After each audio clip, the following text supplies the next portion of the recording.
Alright, this lesson is on planetary orbits and Kepler's laws, and it describes how planets move around stars. Okay, again, we need to go over the difference between rotation and revolution. Like I said in the last lesson, this is something that's very important for us to understand the difference between. It's important for pretty much every lesson going forward, so we're going to really make sure that we understand this and we know the difference between rotation and revolution. So rotation is when an object spins. We covered that last time, right? So in last time we said that the Earth rotates once every 24 hours, and that's what we call a day. All right. The Earth also revolves. Revolution is its other main movement, okay? When an object revolves, it travels around or orbits another object, okay? So again, just make sure that you can make this distinction and that this is fresh on your mind, and that as I'm talking about rotation or revolution, you always immediately know what I'm referring to, what type of motion I'm referring to. All right, let's talk a little bit about the structure of the solar system. In human history, there have been two main models of the solar system. The earlier one was incorrect, and the current one is the correct model.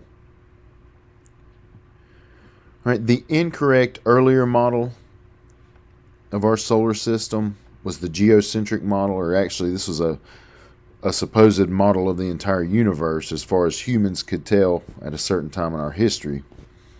The geocentric model places Earth at the center of the entire universe, with the sun, moon, and planets revolving around the Earth. Okay, this is one of the earliest ideas about how the universe was set up, and it's based mostly on what things appear, or how things appear from our vantage point here on Earth. Right? We're here on Earth, and the Earth is moving, but like I said in the last lesson, because we are moving with the Earth, it feels to us like we're sitting still, and it looks, as we look into the sky, like everything else is moving around us. The ancient Greeks, Romans, and all of medieval Europe accepted this model, all the way up until the 1600s, after it was challenged by astronomers like Copernicus, Galileo, Kepler, who we'll be speaking about today, and Giordano Bruno. So the geocentric model is incorrect. The Earth is not at the center of the universe. This is very important to make note of. All right, the heliocentric model is the correct model of our solar system. And it recognizes that the sun is at the center of our solar system, and that all the planets in our solar system revolve around the sun. Now, the ancient Egyptians understood this model long before the 1600s, but the rest of the world, pretty much, it took them a long time to catch on to this. So this brings up a question, and that is, how did the ancient Egyptians understand the heliocentric model and understand that the sun was at the center of our solar system if they didn't have the telescopes and other technologies that astronomers have had since the 1600s all the way up through today? And the answer to this question is retrograde motion. This is kind of an illusion, like a trick that we perceive as we are here on Earth, feeling like we are standing still, looking into the nighttime sky, watching everything else move. All right, so these ancient astronomers in Egypt, generation after generation, they watched the nighttime skies, they made observations, kept records, and they watched the planets as they traveled from east to west across the sky over a period of many, many nights. If you go out and find a planet in the sky and look at it over the course of one night, it may not appear to move at all during that one night. But if you were to go out and watch that same planet night after night for a sustained period of time, like months or years, you will notice it seem to move east from west. Yes, from east to west across the sky over time. But you would also notice with some planets, for a short period of time, they would seem to stop and then turn around and go back the way they came for a period of many nights until it stopped and turned around again and started going back in its original direction. When us humans perceive this type of motion from Earth, it's called retrograde motion. Okay, and like I said, the planet is not actually reversing course and then turning around again and going back on its original course. It's just an illusion that we perceive from our vantage point here on Earth. But these ancient Egyptian astronomers saw this, and they had to try to account for it because as far as they could tell, it looked like a planet would turn around for a certain period of time and go back the way it came before reversing course and going back in its original path again. So they had to think deeply about the cause of this, and after probably, we're not exactly sure, but it could have been thousands of years or hundreds of years. We just don't quite know, but they figured it out, and they realized that it was an illusion, and what was going on is the sun was at the center of our solar system, and that all the planets, including Earth, were revolving around the sun, and that it was causing these different illusions because certain planets are closer to the sun, others are farther away, and the planets are also moving at different speeds as they travel around the sun. So it gives this illusion sometimes that some of them are turning around, but really what it is Earth might be making the bend around the curve, going around the sun at a different rate and at a different orbital size than other planets. So it creates this illusion like some of the planets turn around. Please watch the time-lapse video on retrograde motion. It shows a computer model of a course of several years of observations of the nighttime sky, and you can see retrograde motion. You can kind of watch it happen in a short period of time because of the time-lapse video.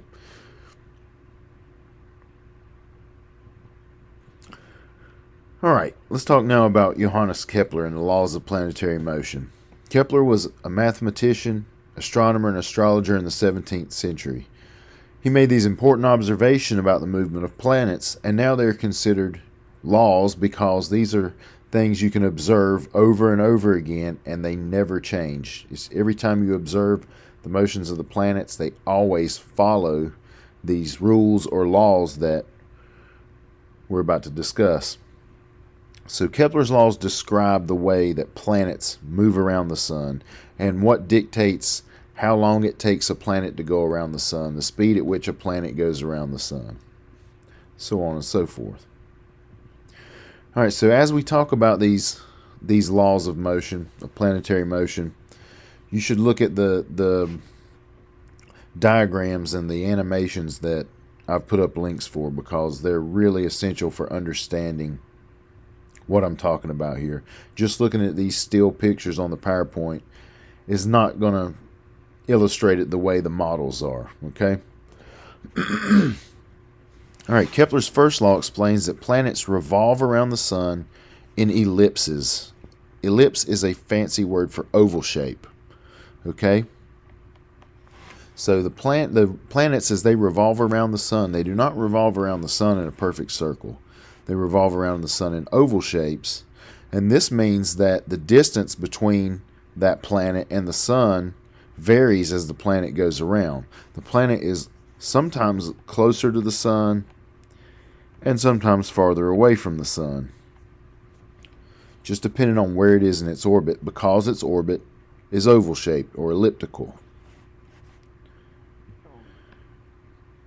And actually, let me go back for a second. I want to say something. All right, this is jumping ahead a little bit, but I think it's important to go ahead and say. Some people assume that this is what causes seasons. They think that when a planet is closer to the sun, that's when we have summer. And then they think that when the planet is farther away from the sun, that's when we have winter. But this is not true. And in many of these diagrams, the elliptical shape of the orbits is exaggerated. If we could actually see the orbital path with our naked eye, it would look almost circular to us. It's not this exaggerated, okay? But still, it is oval shaped. Even if it's only slight, the orbits are oval shaped, okay? But the reason why we know that this is not true, this is not what causes the seasons is because the northern hemisphere, the top half of the Earth, experiences summer when the southern hemisphere, the bottom half of the Earth, experiences winter, and vice versa. Whatever season it is here in the northern hemisphere, it's the opposite season in the southern hemisphere. So that disproves this idea that the seasons are caused by how close or how far away the planet is from the sun. Okay? All right, Kepler's second law. All right, this law has two different ways to explain it. The first one is the more, say, like textbook, kind of scientific sounding version, and the other one, the second explanation, is going to be a little easier to understand. All right, so each planet revolves around the sun so that an imaginary line joining the planet and the sun will sweep over equal areas in time.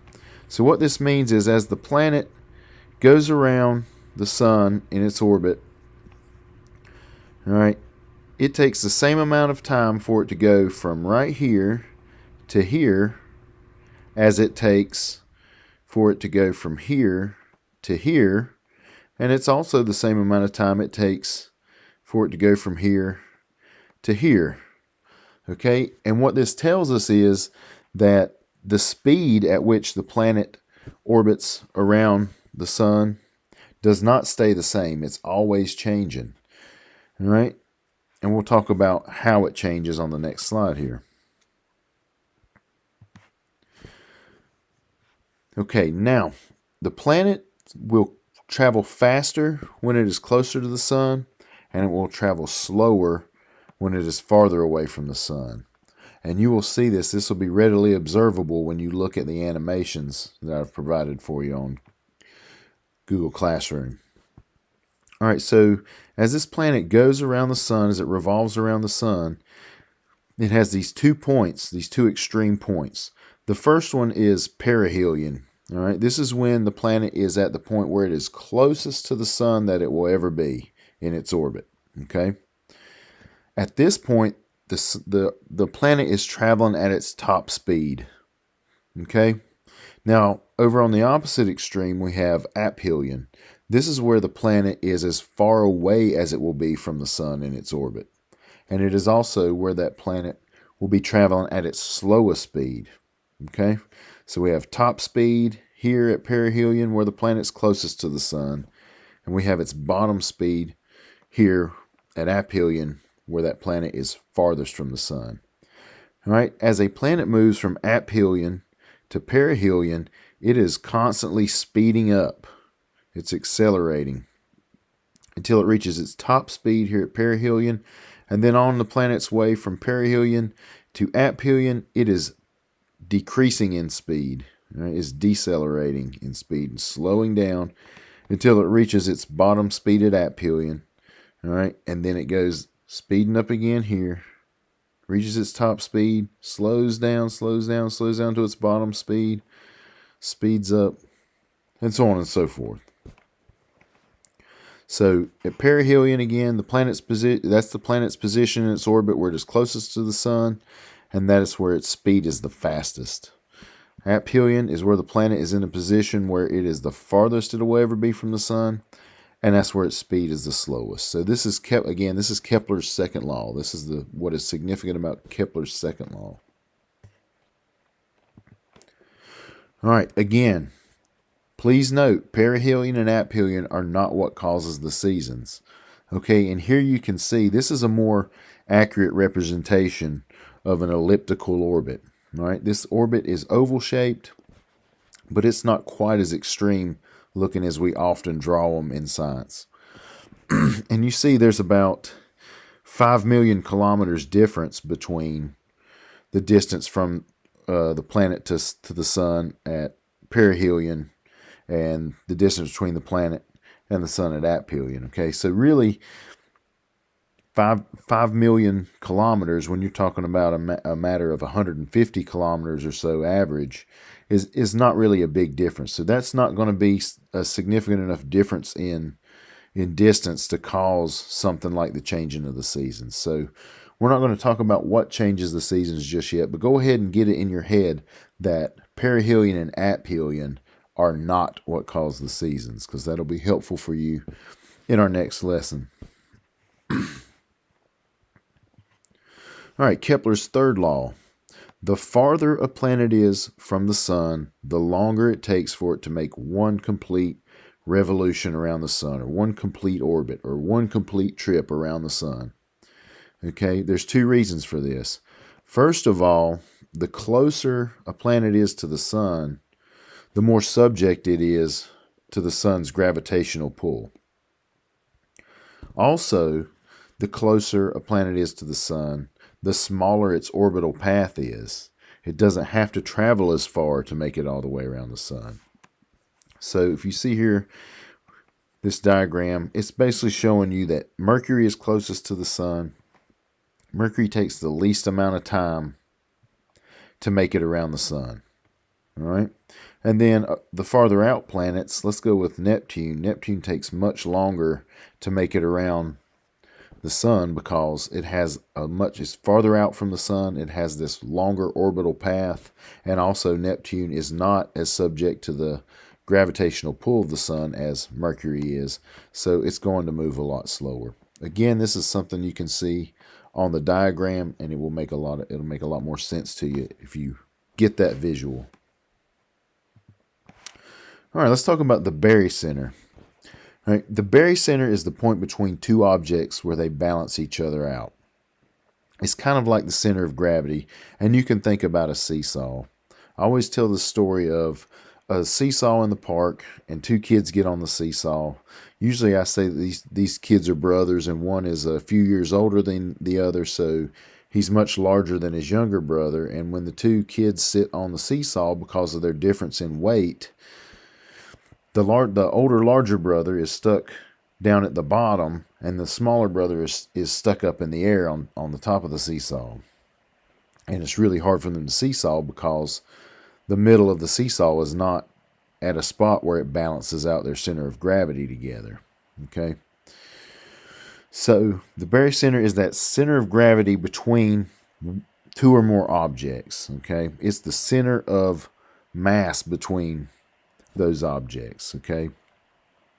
And this is the point at which all that material actually orbits. Okay? So you do have a planet orbiting the sun in this diagram here.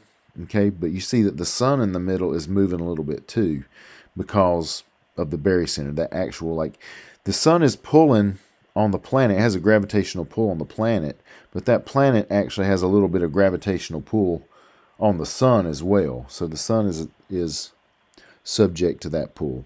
In our solar system, the same thing is true. Okay, the sun has a gravitational force on the planets, but the planets also exert a little bit of gravitational pull on the sun as well. So although the sun is actually revolving around it, and the rest of our solar system is revolving around the center of our galaxy, the sun is also revolving around the solar system's barycenter, the solar system's center of gravity. Now, the sun is the largest thing by far in our solar system. It makes up 99% of our solar system's mass. So, really, our sun is not revolving very much. It's almost like a vibration instead of a true revolution.